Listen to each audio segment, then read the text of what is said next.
बनाया।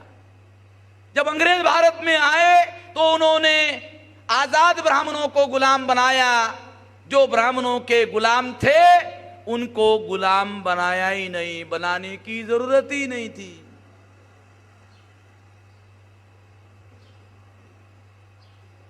अंग्रेजों ने जो आजाद थे ब्राह्मण उनको गुलाम बनाया, जो ब्राह्मणों के गुलाम थे उनको गुलाम बनाने की जरूरत ही नहीं थी। जब अंग्रेज भारत में आए तो हम दोहरे गुलाम हो गए, ब्राह्मण अंग्रेजों के गुलाम हो गए। हम तो पहले से ब्राह्मणों के गुलाम थे, अर्थात हम गुलामों के गुलाम हो गए। ब्राह्मण अंग्रेजों के गुलाम, हम ब्राह्मणों के गुलाम। अंग्रेजों के विरोध में आजादी की जंग चली, ब्राह्मण आजाद हो गए। जो ब्राह्मणों के गुलाम थे 15 अगस्त को ब्राह्मण आजाद हो गए, जो ब्राह्मणों के गुलाम थे वो आजाद नहीं हुए। ये समस्या थी। इस समस्या के लिए बाबा साहब अम्बेडकर ने अपने आजादी का आंदोलन अलग रखा था और अंग्रेजों को कहा कि ट्रांसफर ऑफ पावर को मैं मान्यता देने के लिए राजी नहीं हूं, मैं संविधान को भी मान्यता देने के लिए राजी नहीं हूं, ऐसे किसी संविधान को मैं मान्यता देने के लिए राजी नहीं हूं जो हम लोगों को संवैधानिक अधिकार देने के लिए तैयार नहीं है। हम ऐसे लोगों को, ऐसे संविधान को, ऐसे किसी संविधान को मान्यता देने के लिए राजी नहीं है। बाबा साहब अम्बेडकर बंगाल से संविधान सभा के लिए चुनाव होता है। गांधी और कांग्रेस ने प्लान बनाया कि अम्बेडकर को अगर चुनाव में परास्त कर दिया जाए तो अंग्रेजों को समझाना आसान हो जाएगा कि अम्बेडकर के साथ कोई है ही नहीं, लोग ही नहीं है। अगर अम्बेडकर चुनाव में हार जाते हैं, गांधी और कांग्रेस ने प्लान बनाया। क्या प्लान बनाया?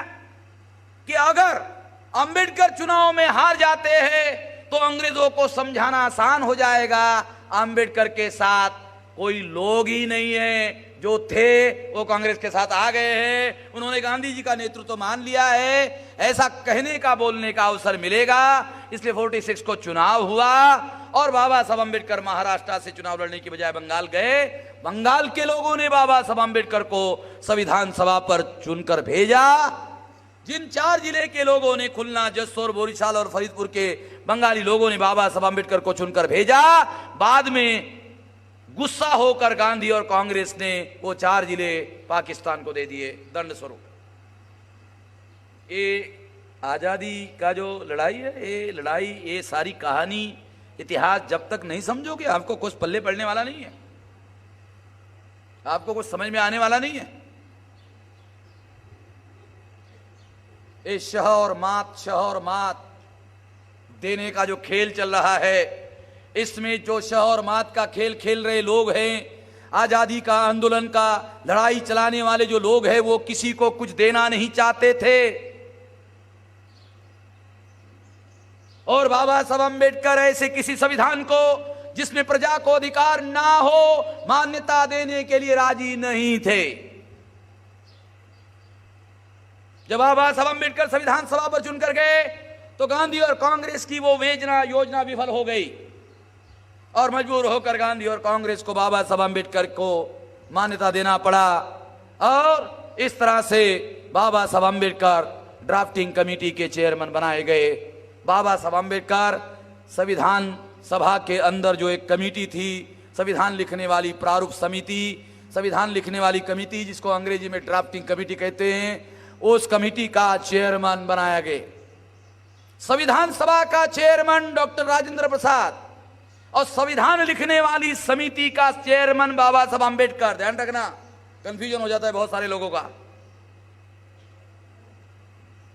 मान्यता देने वाली जो हाउस है उसका चेयरमैन डॉक्टर राजेंद्र प्रसाद और संविधान लिखने वाली जो कमेटी है उसका चेयरमैन बाबा साहब अम्बेडकर।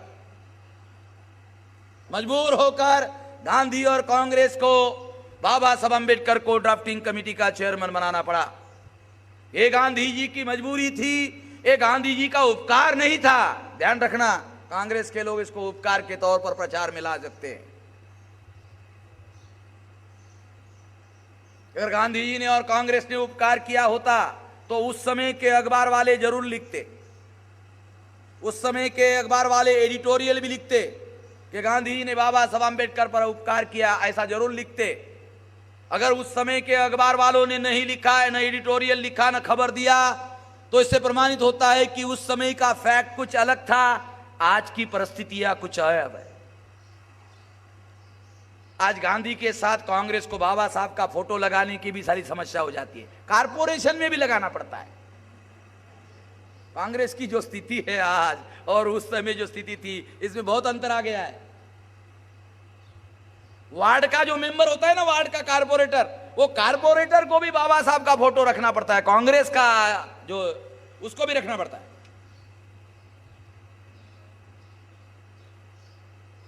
ये परिस्थिति में जो बदलाव आया हुआ है, ध्यान रखो। इसलिए कांग्रेस के लोग ऐसा प्रचार कर सकते हैं कि ड्राफ्टिंग कमेटी का चेयरमैन बाबा साहब आंबेडकर को गांधी ने उपकार के तौर पर बनाया। गलत, 200% गलत। ये पॉलिटिकल डिसीजन था, ये पॉलिटिकल डिसीजन था।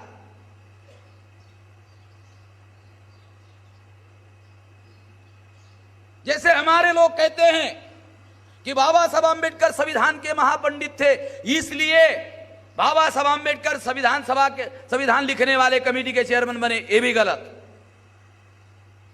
कांग्रेस के लोग कहते हैं कि बाबा साहब आंबेडकर को हमने चेयरमैन बनाया, ये भी गलत। दोनों गलत बातें। इतिहास क्या कहता है? इतिहास कहता है कि मजबूर होकर बाबा साहब आंबेडकर को ड्राफ्टिंग कमेटी का चेयरमैन बनाया गया, क्योंकि बाबा साहब आंबेडकर इसकी वजह, अगर ऐसा नहीं होता तो उन्होंने घोषित किया था कि हम संविधान को मान्यता देने के लिए राजी नहीं है। और इस तरह से साथियों संविधान बनाया बाबा साहब आंबेडकर ने।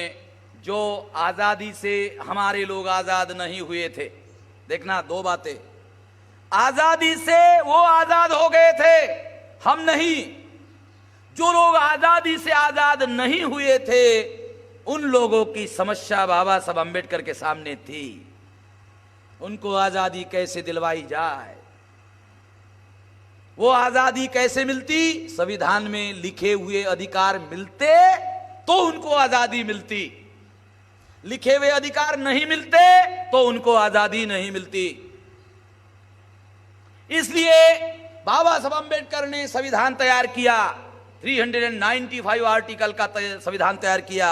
69 आर्टिकल अनुसूचित जाति, जनजाति, अदर बैकवर्ड क्लास और धर्म परिवर्तित मूल निवासियों के लिए लिखे। 25 नवंबर 1949 को संविधान सभा में संविधान पास हुआ। 25 नवंबर 1949 को संविधान सभा में संविधान पास हुआ। 26 जनवरी 1950 को संविधान भारत में लागू किया गया। दो बातें, संविधान की पास होने की तारीख अलग है और संविधान भारत में लागू होने की तारीख अलग है। संविधान लागू किया गया, उसको लगभग 1 महीने का समय बाद में, 1 महीने के 1-1.5 महीने, 25 नवंबर यानी लगभग 2 महीने के बाद संविधान भारत में लागू किया गया। 26 जनवरी 1950 को भारत का संविधान भारत में लागू किया गया। इतना लंबा इतिहास आप लोगों को मैंने काहे के लिए बताया? प्रजासत्ताक समझने के लिए। ये जो आज़ादी के आंदोलन में ये सारी बदमाशी चली, ये जिन लोगों ने बदमाशी चलाई, वो लोग क्या आप लोगों को जो संवैधानिक अधिकार मिले, उस संवैधानिक अधिकार के लिए वो जो सहमति ही नहीं थे, मजबूरी थी, जो सहमति नहीं थे, वो लागू करने के लिए आज़ाद भारत में उन्होंने जो बदमाशी की, उससे प्रमाणित होता है। साथियों, 26 जनवरी 1950 को संविधान लागू हुआ। पहले क्या था? 650 संस्थान थे, संस्थानिक राजा होते थे, 650 संस्थान थे भारत में। संस्थानिक राजा होते थे। राजा के घर में राजा पैदा होता था, रानी के पेट से राजा पैदा होता था। राजा अपने गद्दी का उत्तराधिकारी घोषित करता था। 3 बातें। राजा के घर में राजा पैदा होता था, रानी के पेट से राजा पैदा होता था, राजा अपने गद्दी का उत्तराधिकारी नियुक्त करता था। 26 जनवरी 1950 के पहले 26 जनवरी को क्या हुआ? 26 जनवरी को संविधान लागू हुआ और लागू होते ही भारत को